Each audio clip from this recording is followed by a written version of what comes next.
Greetings from Jerusalem to the proud people of Iran. Your leaders forced a 12-day war on us, and they lost miserably. They lie through their teeth, but on rare occasions, they tell the truth. A few days ago, the Iranian president said, "We have problems with water, electricity, money, and inflation. Where don't we have a problem? There won't be any water in the dams by September or October." He's right. Everything is collapsing. In this brutal summer heat, you don't even have clean, cold water to give your children. Such hypocrisy, such disdain for the Iranian people. To live like this is not fair to you. It's not fair to your children. But I have very good news. Israel is the #1 recycler of water in the world. We recycle 90% of our wastewater, and we lead the world in desalination. We know exactly what to do, so Iran can also have plentiful water. Almost a decade ago, I opened a Telegram channel in Farsi to teach water management to Iranians. 100,000 Iranians joined almost instantly. The thirst for water in Iran is only matched by the thirst for freedom. So here's the great news. The moment your country is free, Israel's top water experts will flood into every Iranian city, bringing cutting-edge technology and know-how.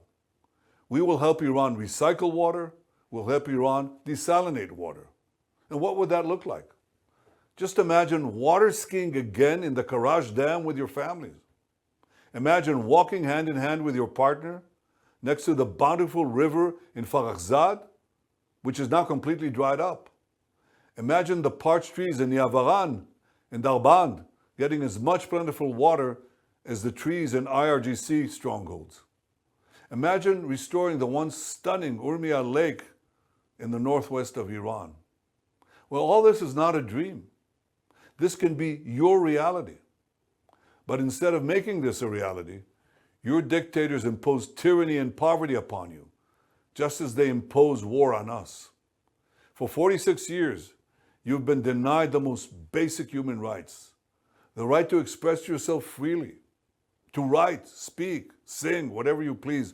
I have here the books of Iranians, impressive Iranian dissidents who write the truth and speak the truth, but it's published outside Iran. Such repression, such cruelty. You, the descendants of Cyrus the Great, you deserve much more. You don't deserve leaders who flee the country while you suffer alone during a difficult war.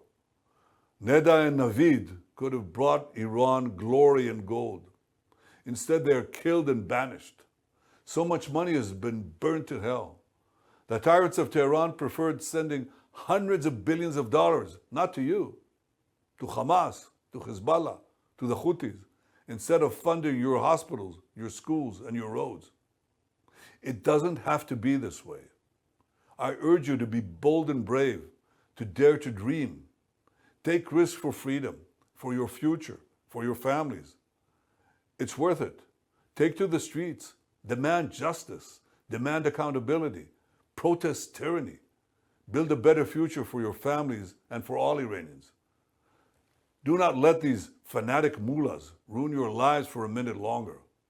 And know this, you are not alone. I stand with you. Israel stands with you. The entire free world stands with you.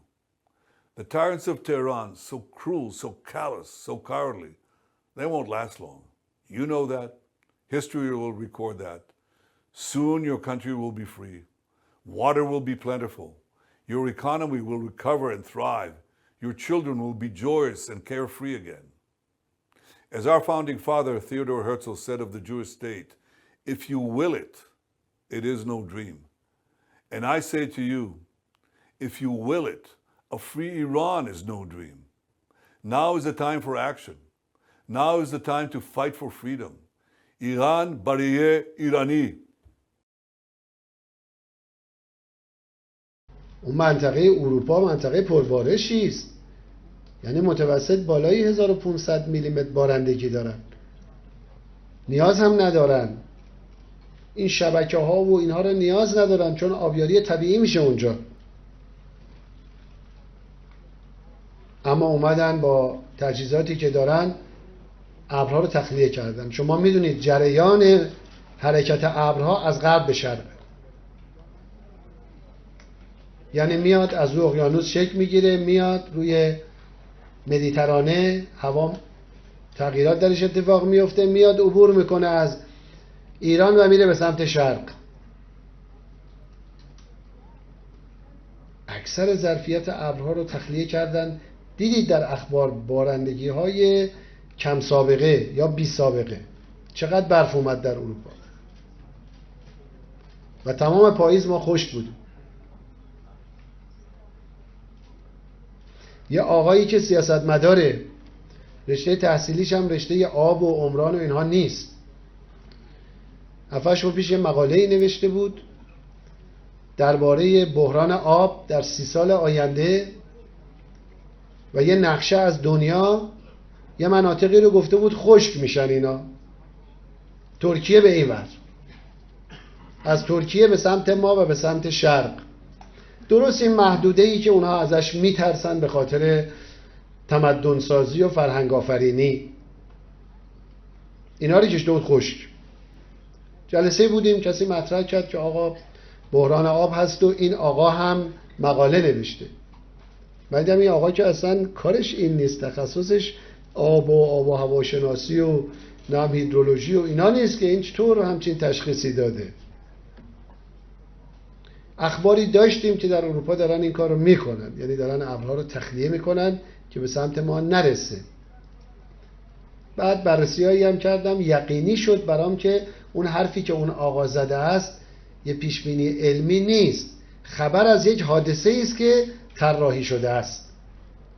حالا ما باید در مجامع حقوقی پیگیری بکنیم، اجازه ندیم چنین کار زشتی انجام بشه. خب معلومه وقتی بارش کم شد، اون وقت در آبهای مرزی تخاصم و تزاحم بیشتر خواهد شد. What we do know about electromagnetic systems and electromagnetic warfare is becoming even more interesting. As late as April 28, 1997, U.S. Secretary of Defense Cohen announced at University of Georgia that, in fact, geophysical warfare was becoming a more intense problem. In fact, they even speculated that terrorist organizations would have systems that could modify weather, create volcanic eruptions, or even cause earthquakes using electromagnetic waves. You know, earthquakes is another thing. We have had a lot of them, a lot of volcanoes more in the last few years. Whether or not that is just a cycle of happenings, because we've had a history of earthquakes and volcanoes throughout recorded history, but it just seems to me like that it's coming more often, and that there has to be some connection with some of the things that we as humans are doing to our Earth. The issue of earthquakes has been, looked at by other specialists, even going back to the work of J.F. Gordon MacDonald when he was at UCLA in the late 60s. He was also a science advisor to Lyndon Johnson. He's a specialist in geophysical warfare. He asserted then if you could ever get enough energy in at just the right frequency and just the right waveform, you could in fact trigger these kinds of events. And I think that's exactly what the Secretary of Defense, Cohen, was saying just a few days ago, was it's this idea that now terrorists may possess this kind of technology. It's obvious. I mean, if we're concerned that terrorists have it, we certainly do. Back in 1912, Nikola Tesla said it was possible to split the planet by combining the correct vibrations with the resonance of the planet itself. The idea of affecting weather for many people, it gets to the point where you say, well, can that even be real? And when you go back in time, even to 1976, the United States, along with over 60 other countries, signed an accord where we agreed to not use weather manipulation as a weapon of war. This is before biological and chemical treaties, before many of the nuclear disarmament treaties. And yet, that was such a big threat in 76. Has the science progressed? Certainly. We're in this sea of energy. We're in a sea of gases. We're in a sea of particles that are charged. And they're moving constantly, just like a current in the ocean, just like the wind in the atmosphere. This current forms. And you draw and you attract these particles. Well, Wilhelm Reich attracted these particles. He pointed it at the sky and he said, you want clouds to be built there? You got a drought? He would point the device at that place and clouds would form there. In the 40s, there was interest in weather modification. That by the 50s, there was actual experimentation in that area. By the 1960s, that area had advanced substantially. Well, there have been programs with the salting cloud, salting things with silver iodide, and there's been some experiments where people from airplanes threw chaff out, the little pieces of metal, and tried to get those to absorb power. We have done such damage to the thermal balance, to the hydrologic balance of this planet at this point. We are seeing more and more disasters. You have to watch the news. You have to notice these things. You can't just take Prozac and forget about it, and the next day you see the whole Ohio River Valley was just flooded. Billions of dollars of damage. Thousands and thousands, tens of thousands of people left without homes. And they actually say that they can make weather. Well, tell me, have you noticed any good weather here lately? The thing that people don't take into account is we are changing the entire density of our atmosphere, the viscosity of the atmosphere's ability to flow and be fluid, to be freely flowing. We're changing that. Today we have a number of technologies, not just HAARP, but satellites and other ionosphere heaters placed in strategic locations all over the world that can create the disruptions in lightning. Here's a paper that was recently unearthed that talks about creating what's called a highly ionized column up through the atmosphere. It might trigger lightning if lightning was ready to occur, and suddenly this conductor was thrust in the middle of, into the situation, then yeah, it could. If you beam this radio wave into the ionosphere and you continually charge it up, not only are you sending energy into the ionosphere, but you're providing a path for energy to come back down out of the ionosphere. In other words, they can create a massive discharge of lightning, bigger than anything we've ever seen on this planet. Right along the Persian Gulf near the Strait of Hormuz in Iran. This was on Tuesday morning, early in the morning, right before you start getting a little mixing in the atmosphere and those dew points start to come down. They had an air temperature of 100 degrees and a dew point of 97. I don't want to ever find out what a dew point of 97 degrees feels like, but that's what it felt like on the skin, 178 degrees. That corresponds to a wet bulb temperature of 97.3.